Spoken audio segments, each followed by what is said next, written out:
Now let's talk about application security controls. An application is just a software program that we design for a specific purpose. Tasks and things that you use the applications to do on computers, smartphones, or other devices. And these applications are very central to how we interact with the digital world. And applications are usually publicly facing, meaning they are always connected to the internet or they are exposed to the internet. So in this lesson, we'll just be delving into the concept of application security, why it's important, and what the controls are. So what's application security? This is just um, what we do to protect applications against threats and vulnerabilities. We want to ensure that our applications are resilient against cyber attacks, and we want to make sure that it is something that is implemented throughout the software development lifecycle, right from the design stage, not something that is only done when you're about to release an application. So some of the controls that we use are authentication and authorization. You want to make sure that only authentic users can access the application, and only they should only be able to access the information that belongs to them. Also involves things like multi-factor authentication, and think about Psychia, for instance. You want to make sure that only verified users can access the platform, and also make sure that users cannot manipulate data that belongs to other users. Another one important one is input validation. Every application at some point is going to take some inputs, and that input is user generated, and it's something that could be used to inject commands and abuse the application. So we need to make sure that all these inputs are treated as untrusted and they are properly validated before being processed. Now, when it comes to output encoding, that's kind of the opposite. Um, when our application is bringing out outputs, we want to make sure that malicious content is not injected into web pages, and we're preventing cross-site scripting attacks that could compromise user data.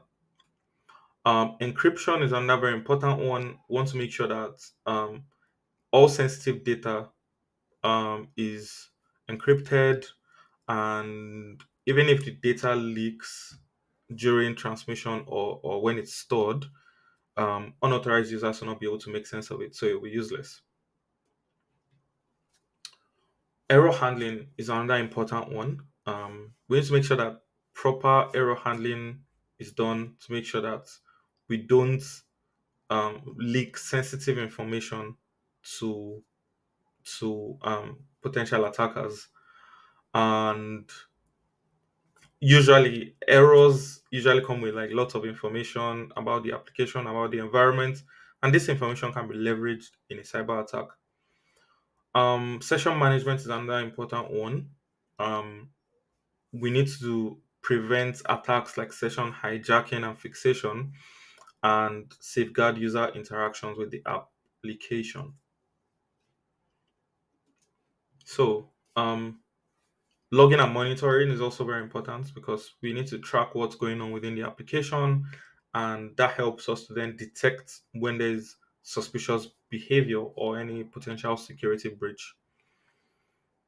Secure configuration management. This is basically making sure that all our components and systems are properly set up and maintained with secure configurations. You don't want a misconfiguration in your application, because that, no matter how many security controls you have, if some certain things are configured insecurely, that could open a very wide hole or flaw within your application. So, um, patch management, again, you can never get rid of vulnerabilities, right? Patches need to be regularly applied, and components within our software also need to be constantly updated. That will help us address any known vulnerabilities, and keep up with the latest security fixes, because every now and again, in fact every month, sometimes it's every week, lots of these components receive patches, and we need to make sure that we stay on top of it. Now, we need to also put into consideration that there are some practices that we need to put in place, like security assessment and testing. Again, secure coding is one thing, but we also need to make sure that we are testing our applications, um, to make sure that we detect any vulnerabilities. There's also security training and awareness. Our developers, our software development teams in general need to be aware of security, and this is something that needs to be prioritized at that level. There's also something called the secure development lifecycle. Like I said previously, we need to make sure that security is embedded into the whole process, not just when you're about to deploy. And that starts from the design stage. Um, and third party vendor security is another thing as well. A lot of applications have third party integrations, and we need to make sure that we understand the risks that come with these integrations and we are properly mitigating them. Now, just to conclude, application security controls safeguard our software and data because, well, applications are a gateway, a way for us to access this data, and the application layer must be protected. Thank you for listening, and we will meet in the next lesson.